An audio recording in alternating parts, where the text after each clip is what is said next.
السلام عليكم. النهاردة هنعمل مع بعض محشي الكرنب. الأكلة دي كلنا بنحبها، ومفيش بيت مصري بيستغنى عنها خصوصا في العزومات والمناسبات.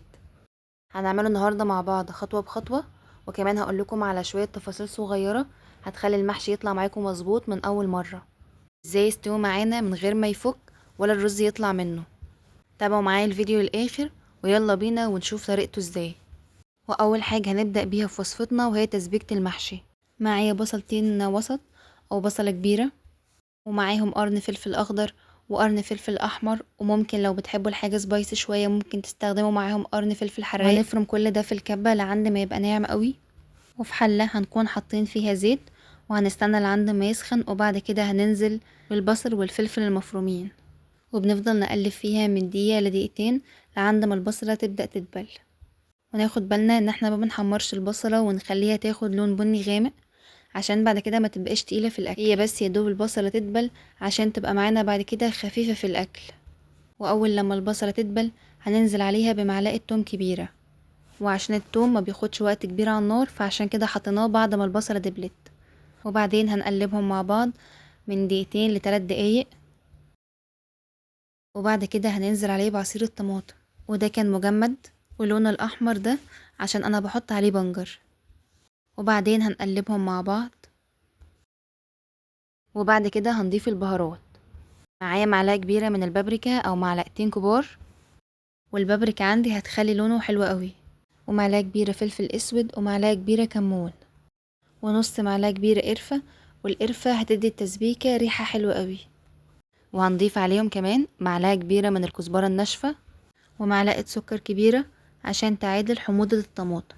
وبعد كده هنقلبهم مع بعض. وبعد ما البهارات تختفي في الصلصة هنغطي عليها وهنسيبها على نار متوسطة لعند ما المية دي تتشرب وتبقى معانا التسبيكة تقيلة. وبعد ما هتغلي هنديها تقليبة بسيطة، وهنا ما كانتش اتسبكت لسه ولا حاجة. طالما الصلصة دي لسه معانا ما اتشربتش يبقى كده التسبيكة مش جاهزة.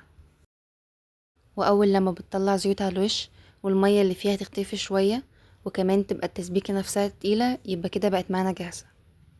هنطفي عليها النار، وبعد كده معانا حزمة شبت وحزمة بقدونس وحزمة كزبرة. هنقطعهم الأول وبعد كده هنحطهم في الكبة وهنفرمهم ناعم قوي، وبعدين هنحطهم في طبق كبير أو بولة كبيرة عشان بعد كده تكفي معانا الرز والصلصة اللي هنحطهم عليها. وبعد كده هننزل بالرز على الخضرة. أنا هنا استخدمت نص كيلو من الرز المصري العادي اللي هو الرز الأبيض، وطبعا هنكون غاسلين الرز كويس قوي تحت مية جارية، وهنحطه في مصفى عشان ينزل كل المية اللي فيه، لان المحشي ما بيحبش ان هو يكون فيه ميه. وبعد كده هنقلب الرز عندي مع الخضره اللي احنا فرمناها في الكبه، وهفضل اقلب فيه لعند ما الخضره كلها تتوزع كويس في الرز. وفي تركه بقى حلوه قوي هتخلي المحشي في حته تانية خالص. معايا اول حاجه بصله وسط كده قطعناها، وفلفل. معايا بقى قرن فلفل اخضر وقرن فلفل احمر، وممكن لو في فلفل اصفر عادي، وكمان معاهم 3 4 فصوص توم. وبعدين هنفرمهم في الكبة ناعم، وبعد كده هننزل بيهم على الرز والخضرة اللي احنا لسه عاملينهم مع بعض، وبعدين هنقلبهم كويس قوي مع بعض. والتركة الحلوة هنا ان احنا هنعمل كل حاجة على البارد، يعني حطينا الخضرة والرز والبصل والثوم والفلفل اللي فرمناهم مع بعض، هنحط ده كله على البارد، وبعد كده برضو هنحط عليهم الصلصة وهنقلبهم مع بعض. ودي حتة حلوة قوي هتخلي بعد كده طعم المحشي في حتة تانية خالص. وهنا كان الطبق اللي انا كنت بشتغل فيه كان صغير، فنقلته في حاجة تانية تبقى اكبر عشان بعد كده تكفي الصلصة اللي احنا هنضيفها. وبعد كده هنضيف الصلصة. شايفين الصلصة هنا لونها احمر ازاي ما شاء الله، وده بيكون بسبب البنجر وكمان البابريكا اللي احنا حطيناها. وهنا هنحط معلقة او معلقتين كبار من دبس الرمان، لان دبس الرمان هيديه مزازة حلوة قوي. وكمان ما بنحطش دبس الرمان على اي نوع من المحشي لغير ورق العنب بس. وبعدين هنسلق ورق الكرنب في ميه فيها شويه كمون وزيت، هنسيبه على النار يتسلق لمده دقيقتين، وبعد كده هنطلعه ونغسله تحت ميه جاريه. ودلوقتي هنحشي ورق الكرنب. اول حاجة هنعملها، هناخد ورق الكرنب وافردها على ايدي او على طبق، ولو الورقة كبيرة فبنقطعها عشان تبقى مقاسها مناسب.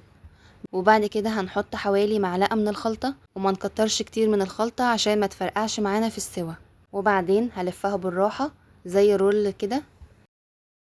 هاخد الورقة واقطعها عشان تبقى مقاسها مظبوط، وافردها على ايدي، واحط حوالي كده معلقة من الخلطة، وبعدين بلفها زي الرول كده.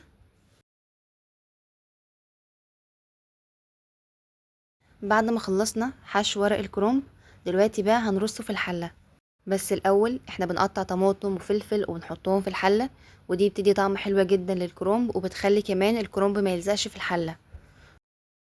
وبعد كده هبدأ ارص المحشي جنب بعضه بشكل مرتب لما نخلص كمية ورق الكرنب اللي احنا حشيناه كلها. وبعد ما رصينا الكرنب كله في الحلة هنبدأ نسويه، وبعدين هنضيف الشوربة لعند ما توصل لنص الكرنب تقريبا، مش لازم تغطيه كله عشان ما يعجنش معانا. وبعدين هنضيف نص معلقة صغيرة فلفل اسود ونص معلقة صغيرة ملح، طبعا الملح على حسب الرغبة. هنسيبه على نار عالية في الاول لعند ما يغلي، واول لما يغلي بنهدي عليه النار خالص ونسيبه يستوي على نار هادية جدا. خلاص كده المحشي استوى وبقى جاهز، وريحته كانت في الوقت ده ما شاء الله جميلة جدا. وبعدين هبدأ اطلعه وارصه في طبق تقديم. شايفين بقى شكله ما شاء الله عامل ازاي؟ الورق مفكش معانا ولا الرز طلع بره المحشي. وبكده نكون خلصنا وصفتنا النهاردة. ولو وصلتم لعند هنا ما تنسوش تعملوا لايك للفيديو، وتشتركوا في القناة وتفعلوا الجرس عشان يوصلكم كل جديد من فيديوهاتي.